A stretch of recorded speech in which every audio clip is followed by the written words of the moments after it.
Banyak di luar sana membahas tentang menghadap kepada Tuhannya itu sebatas jasmani. Dimanapun itu sibuk membahas bagaimana cara menyembah, menghadap, beribadah kepada Tuhannya secara jasmani. Tetapi sayanglah disayang, ruhaniyahnya tidak pernah dibahas. Bagaimana ruhaniyah untuk menyembah? Yang benar itu bagaimana? Sebab syarat menyembah, menghadap yang benar itu wajib hukumnya. Si penyembah harus bertemu dengan sing disembah. Hal ini tidak hanya dilakukan oleh tabi'ina sholihin sebagai penerus, sebagai pewaris ajaran para rasul. Bahkan di dalam Al-Quran surah Al-An'am, kita nanti akan membahas surat Al-An'am ayat 79.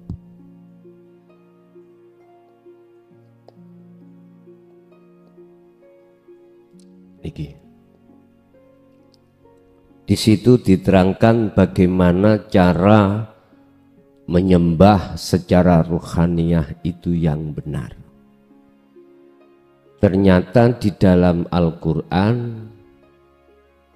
di mata umat Islam, sesungguhnya Allah sudah memberikan jawaban. Cuman banyak manusia, khususnya umat Islam, hanya sibuk membahas ibadah atau menyembah secara fisik. Tapi ruhaniyah tidak mereka perhatikan alias mereka abaikan. Inilah maksud daripada satu hadis, besok itu umatku banyak sekali, tapi mutunya seperti buih di lautan. Buih, tahu buih Pak? Untuk buih di lautan, kena ombak ke kanan ya ke kanan, ke kiri ya ke kiri, kena angin kemanapun ikut. Itu mutu umat Rasulullah di akhir zaman, termasuk sekarang. Bagaimana tidak seperti itu? Inilah saya hadir dari kota Mojokerto ke Semarang ini tidak punya maksud apapun.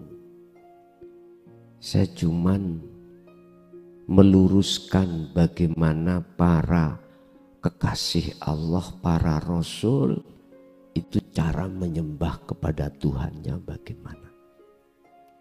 Tidak itu Nabi Muhammad, Nabi Isa, bahkan Nabi Ibrahim, semuanya sama cara menyembahnya. Nabi Musa, semuanya sama. Ani'budullaha wajtanibut tauhid. Ruhaniyah harus tinggalkan seluruh apapun yang berkenaan dengan makhluk. Wajtanibut tauhid, ini maksudnya harus tinggalkan.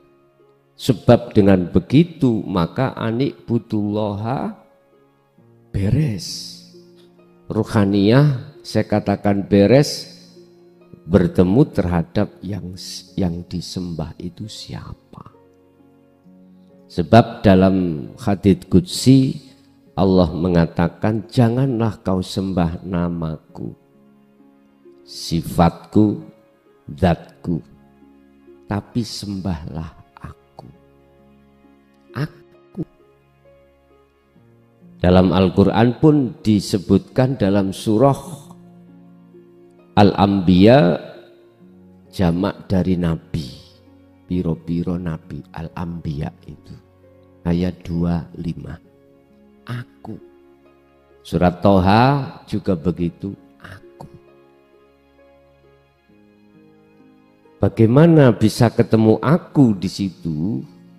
Bapak Ibu, monggo kita bahas surat Al-An'am ayat 79, bagaimana kisah sejarah cara Kanjeng Nabi yang mengikuti kakek moyangnya yaitu Nabi Ibrahim, cara menyembah Tuhannya. A'udzubillahi minasyaitonirrajim. Bismillahirrahmanirrahim. Ayat ini sering jenengan baca, umat Islam sering dibaca, tapi entah maksudnya itu paham apa enggak.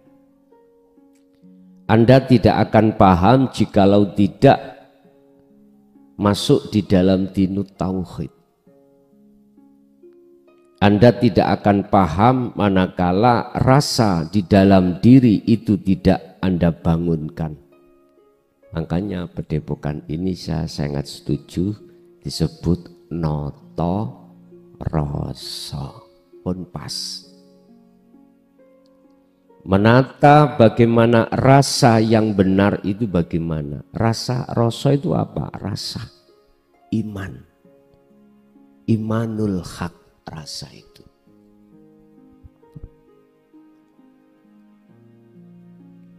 Laksana ruh. Di dalam ruh ada imanul haq atau rasa, rasa. Di dalam rasa itu ada nur makrifat atau bisa kita sebut cahaya. Di dalam nur makrifat ada Allah. Atau orang Jawa disebut urip. Biasanya orang Jawa tidak mengatakan ruh, nyawa, atau roh.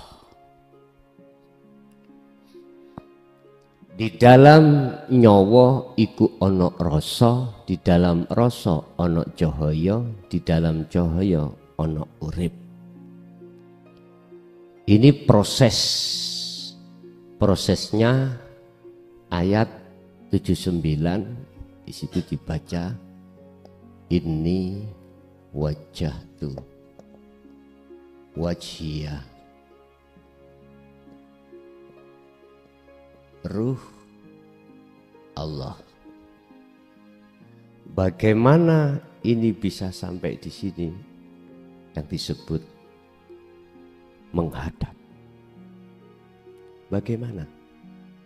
Ini lepas dari pembahasan jasmani loh Pak ya. Saya lepas dari pembahasan syariah. Saya fokus malam hari ini membahas hakikat makrifat. Hakikat supaya bisa makrifat pada Allah. Saya hanya membahas perjalanan ruh, bagaimana bisa menghadap dan bertemu Allah. Pun. Inni wajjahtu, sesungguhnya kuarahkan wajah ruhku. Bundi wajah roh itu. Kalau wajah jasmani gini kalau masih umur 20, 30, 40 masih gagah Pak. Laki-laki masih gagah, masih sedep, dilihat masih ganteng. Wanita juga begitu. Umur 20, 30, 40 masih kelihatan menarik, ayu. Tapi bagaimana nanti kalau sudah menginjak umur 70, 80, 90? Rusak semuanya.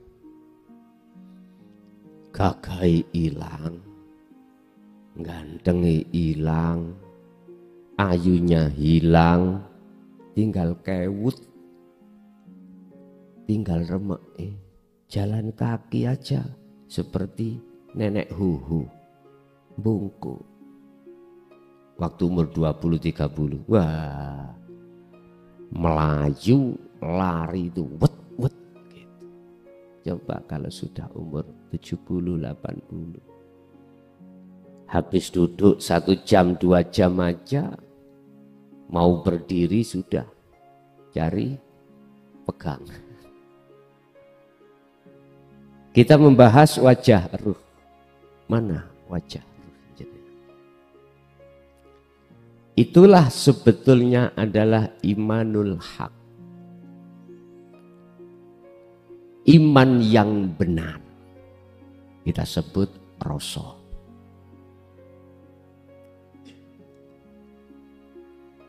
Siapapun kita, manakala masih menolak ajaran notorasa, ajaran dinul haq, dinut tauhid, tak jamin wajai roh niku kal an'am balhum adol. Nek cara Quran. Apa kal an'am? Wajah niku hitam, berupa sifat kita riya, hasud, takabur, macam-macam. Bahasa kal an'am secara lugot Raja kaya. Tahu raja kaya nggih? Kilpat niku lho sing sikile papat niku lho. Yang biasanya kita taruh di kandang. Bisa jadi itu nyun sewu kambing, bisa jadi itu mohon maaf kerbau, bisa jadi itu banteng. Intine khayawan. Artinya sifat kita, Pak. Ruhaniyah kita berupa itu. Berupa khayawan.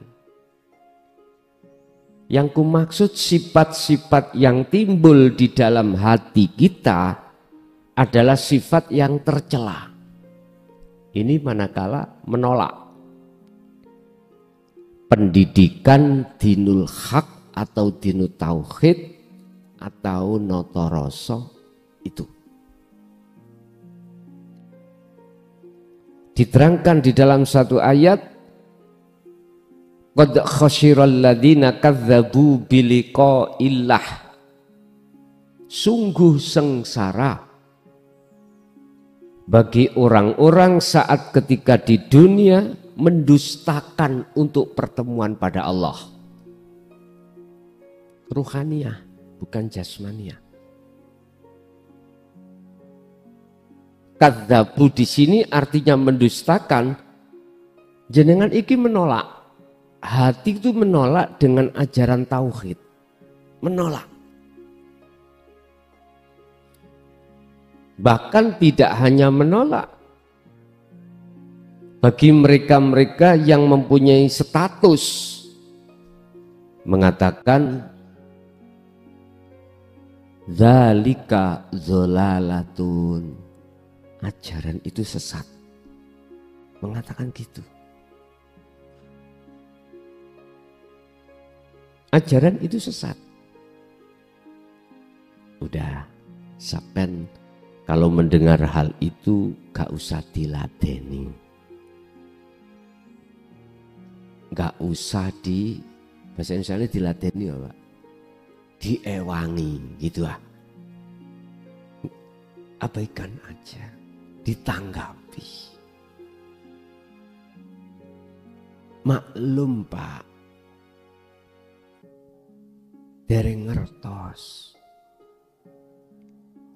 belum mengetahui kalau sebenarnya ruhaniyah ketika saat awor campur dengan selain Allah itu bahaya. Gak paham. Bahkan mengatakan itu nikmat. wa zayyana a'malahum.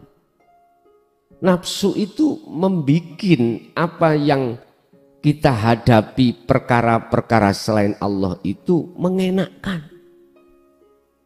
Sugih, enak mboten? Oh enak. Gagah Pak isokan sumbung itu saged wong sugih. Sumbung karena hartanya. Kok gak aku, gak dadi masjid iki. Wong berhubung omsetku iku sak wulan 1 miliar, gak kerasa tak ambil 0,5 miliar untuk bangun iki bangun. Takabur hati kita. Ilmu, oh kalau enggak aku sing ngajari ngono, wis enggak iso enake koyo ngene. Kok gak aku sing ngajarno tauhid ini, ya iki masuk. Gak jelas ngene iki, gak paham, wis takabur. Padahal ini tatanan tahu, apalagi ilmu yang di luar. Ilmu tauhid aja bisa menjadikan orang itu takabur kalau tidak selalu memegang ini wajah tu wajiyah. Contoh saya, wajahku koyok kewan, Pak. Walaupun yang saya bahas ini adalah tentang ilmu rasa, dinut tauhid. Tapi manakala hati saya tidak selalu berzikir sirul asr pada Allah, mesti saya ini akan muncul takabur. Oh, gak aku, gak ono nih YouTube sing kaya aku, gak ono. Jelas diterima yo penak. Wis. Ulaika kal an'am. Bahkan balhum adol, saya lebih jelek sifat saya, wajah ruh saya daripada hewan. Apalagi ilmu yang berkenaan dengan ilmu syariah. Wong ilmu tauhid aja bisa menjebak diriku, apalagi ilmu syariah. Yang tidak ada dasaran ilmu tauhid, mesti saya akan merasa diri saya adalah orang yang lebih alim ketimbang orang lain. Takabur sudah, enggak kerasa. Akhirnya dalam hati saya muncul keakuanku makhluk yang alim. Waduh, bahaya ini. Yahjubuhum bi'ilmihim, ketahuilah bahwasanya dengan status alim terhadap diri saya itu Allah menutupi antara ruhaniyah terhadap Allah ditutupi dengan takabur yang berubah merasa alim. Saya contoh seperti ini. Padahal jelas dikatakan la haula wala quwata illa billahil aliyil azim. Makhluk siapapun itu sifat aslinya tidak punya daya upaya untuk bisa menjelaskan terkait masalah ilmu syar'i atau ilmu hakiki. Enggak ada. Wala quwata, kekuatan untuk apapun enggak bisa. Tapi ini kok muncul, sebetulnya itu illa billah. Sumbernya dari urip. Sumbernya semuanya itu dari Allah semata. Lah berhubung saya tidak ada tali yang disebut rasa untuk pada Allah, takabur Pak yang muncul dalam hati saya. Subhanallah. Lah yang dimaksud Nabi Ibrahim ini, ceritanya Nabi Ibrahim. Inni wajahtu, sesungguhnya ku arahkan, ku hadapkan wajahku, wajhiyah terhadap wajah Allah. niki wajihiyah.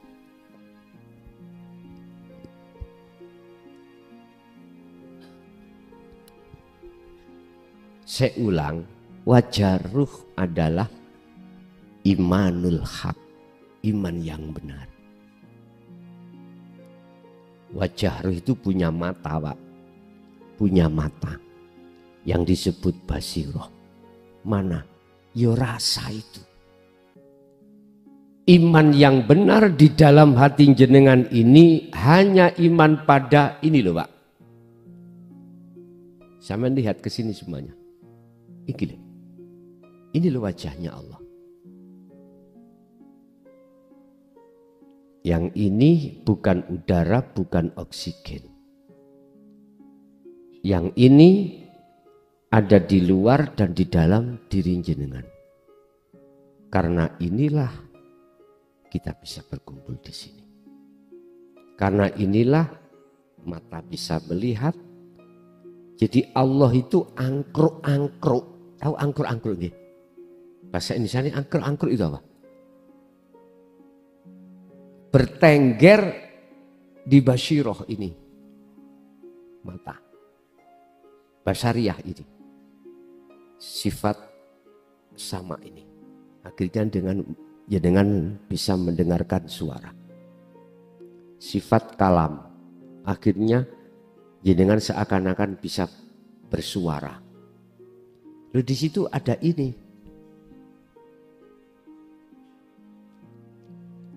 Fa'ainama tuwallu fathamma wajhullah. Dimanapun ruh menghadap, di situ di depanmu itu ada wajah Allah. Ya ini. Ini kalau kita melihat dengan mata fisik, kosong. Kalau jenengan lihat dengan mata ruhaniyah, mata hati yang disebut basiroh, justru ini sing kosong. Makhluk ini kosong. Kosong semuanya. Yang nyata adalah ini. Coba, jenengan naiklah pesawat. Semakin ke atas, dunia itu semakin kecil. Ke atas bahkan tidak tampak. Wujudnya mboten tampak. Ini secara ruhaniyah bisa jenengan alami waktu uzlah, waktu kholwat. Ruhaniyah jenengan keluar dari jasmani, naik kesab langit 7 bahkan sampai Sidratul Muntaha. Ini kalau Kanjeng Nabi disebut Mi'raj. Dunia enggak ada. Lah, tatkala dunia itu miturut pandangan hati jenengan sudah tiada, maka yang nyata adalah wujudnya Allah. Inilah wajihiyah. Sebab terusnya ayat itu, lilladzi fataras samawati wal ardo hanifan. Sifatnya daripada Allah wujudnya iku lilladzi fataras samawati wal ard. Yang menciptakan, yang menguasai, yang menggerakkan jagat langit dan bumi. Langit adalah ruhaniyah, bumi adalah jasmaniyah, ya wajihiyah itu. Tentunya wajah ruh menghadap terhadap wajah Allah itu hanifan, dengan sungguh-sungguh. Artinya apa, Pak? Sampan lewat notoroso atau ngasah rasa di dalam diri jenengan, iman dalam diri jenengan, segala hal apapun yang terjadi semata-mata ini yang berafal, hati jenengan empun geser. Jangan sampai geser terhadap siapapun dan apapun. Walaupun jenengan otak ini kelingan atau teringat urusan dunia, tapi ruhaniyah sampean itu menghadap terhadap hidup yang menguasai urusan dunia.